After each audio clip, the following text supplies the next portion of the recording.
on the various types of damages to the pipeline industry. So we have signed some papers. 40% is third-party damages, around 20% to corrosions. So we also saw several presentations on how to prevent these damages. But at the end of the day, so something damages will happen. So those things will cause leaks in the pipelines, and also a lot of filtrages will happen on the pipelines. So we will discuss today how to detect these leaks effectively when it happens on your pipelines.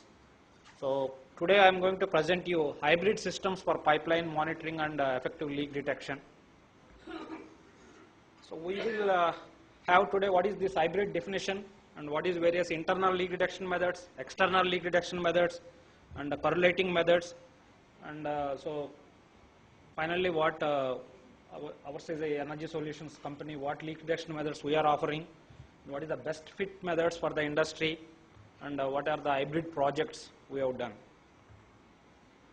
So we say single leak detection solution is insufficient in certain regions because there is a high consequence areas and there are environmentally sensitive areas. Here a single leak detection method is insufficient because the industry is looking to check all the boxes like sensitivity, reliability, accuracy, and robustness according to API 1130. So we have to introduce hybrid leak detection systems into this field. So in a simple form, the hybrid leak detection system is a multiple systems with separate alarms generating. In a more complex form, there are these multiple systems are integrated for all its alarms analysis. So this is a complex one. So each type of systems have their own advantages and benefits. So benefits when CPM systems integrate with external and other internal methods, and benefits when integrated with third-party external solutions. So if you look at in the API 1130, there are several internal leak detection methods, external leak detection methods are described. When you look at it, some of the internal leak detection methods, we have RTTM methods or real-time transient model methods. They use conservation of mass, momentum, and energy techniques. They calculate change in the line pack compared to volume balance and imbalance over various time averaging period. So based on that, they will detect the leaks. And we also have other balancing methods where they only use a method based on conservation of mass, and then we have various statistical methods where measured flow and pressures are analyzed statistically to find out any imbalances. And also we have the pressure waves. When there is a leak happens in the pipeline, these leak will cause rare fraction waves, and we will analyze those rare fraction waves, how they are propagating. Based on that, we can detect the leaks. This is the pressure wave method. So these are all the various types of internal leak detection methods. When it comes to external leak detection methods, there are fiber optical cable based leak detection system. So where it is sensitive and accurate and mainly useful in high consequence areas. But as far as today, the current technology, there is a main problem with this fiber based systems are it generates lot of false alarms because basically it is not robust enough or reliable enough. Because some experiences quote that each fiber optic system generates at least a lakh of false alarms a day. So people are trying to improve them because they are very sensitive. Even when your pump is running on your pipeline up to 10 to 15 kilometers downstream of the pump station, it always picks as a leak because it has to catching that vibration of the pump station, and it says because of it identifies it some intrusion into the pipeline also.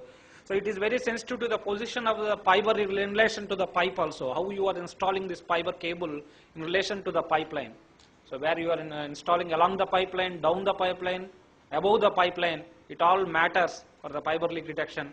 So there are various types of vapor sensors. They are useful in small high consequence areas only. So they are sensitive, robust, but you cannot deploy these vapor sensors across thousands of pipelines. And there are imaging systems, so they are very sensitive, but not that much accurate, and not very reliable also, not robust. And you also have acoustic emission sensors, very accurate and sensitive in certain applications, but not suitable for most of the pipelines. These are all the external leak detection methods. And if you see how you correlate two leak detection systems, see if I am explaining here, say if you see there are a threshold A and then imbalance A, threshold B and imbalance B. If you see imbalance B exceeds the threshold, but imbalance A is not exceeding and it is mirroring. So this kind of behavior is only due to a transient in your pipeline operations, but this is not because of leak. When it comes to here the imbalance A is exceeds the threshold as it is rising, this is probably not a leak, but an example of poor threshold management. So the thresholds are set very low, so immediately the imbalance is crossing the threshold.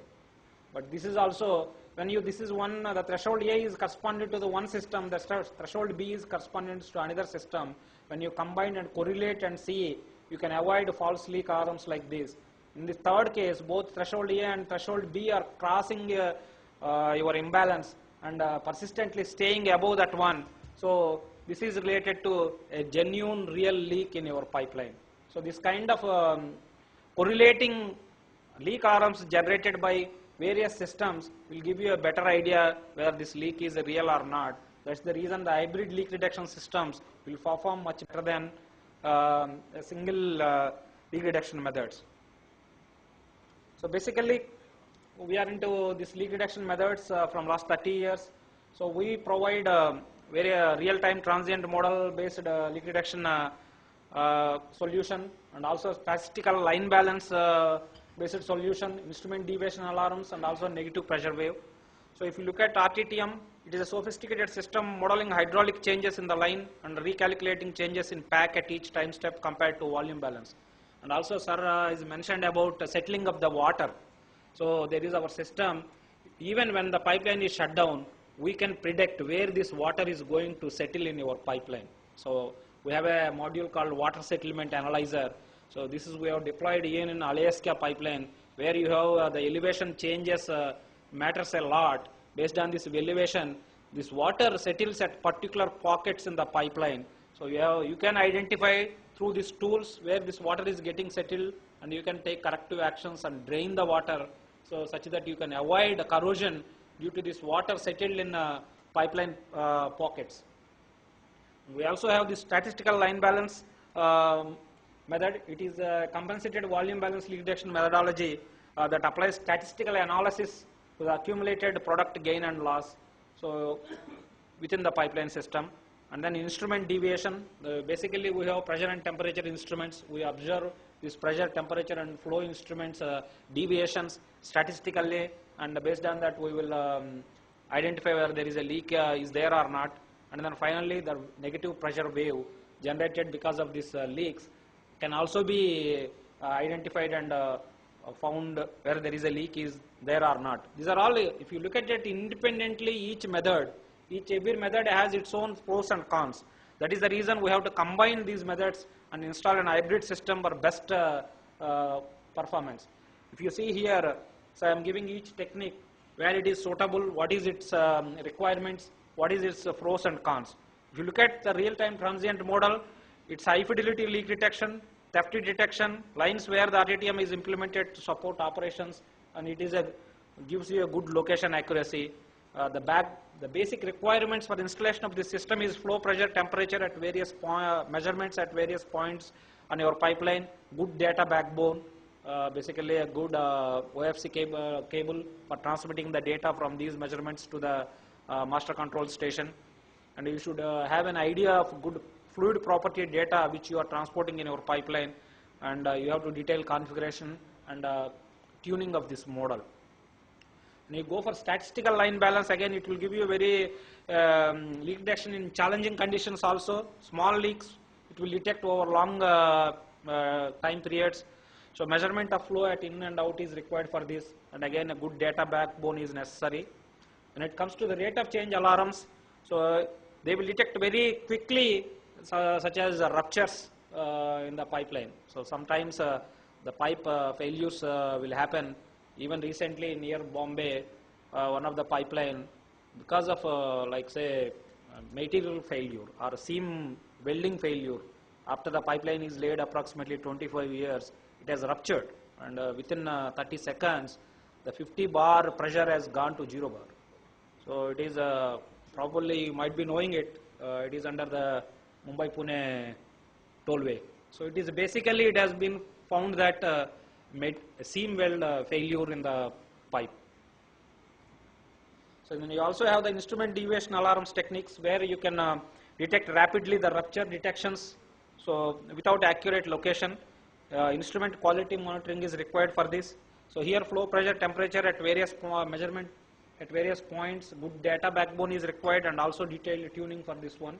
Finally, the pressure wave, it detects leaks very fastly, so it is only useful as a secondary LDS. It also gives you a very good location. Basically, as a standalone, pressure wave will generate some false alarms, but when you integrate with that a real-time model, so when you correlate both these methods, you can avoid those false alarms and give you a very good leak detection and leak location. So being the RTTMs having proven track record and extended applications, it's obvious to have RTTM as the first component in any hybrid system, and you can combine RTTM either with SLB or IDA or P wave, so that you can make a hybrid system for your system, so that will give you a very good results. And finally, so we have done a project in Alaska. This is basically a very environmentally sensitive zone, almost 1,000 miles of pipe crossing central Arctic head on the north slope. So it is a highly environmentally sensitive. In one of the accidents previously, it is leaked several barrels of oil into those places. After that, US DOT, Department of Transportation has given in very strict requirements for the implementation of systems on this pipeline. As part of this, we have installed this hybrid leak detection systems. Thank you for giving this opportunity. You have any questions? Yeah, Mr. Rao, thank you very much for your speech, and I would just, with the audience, take a simile from this.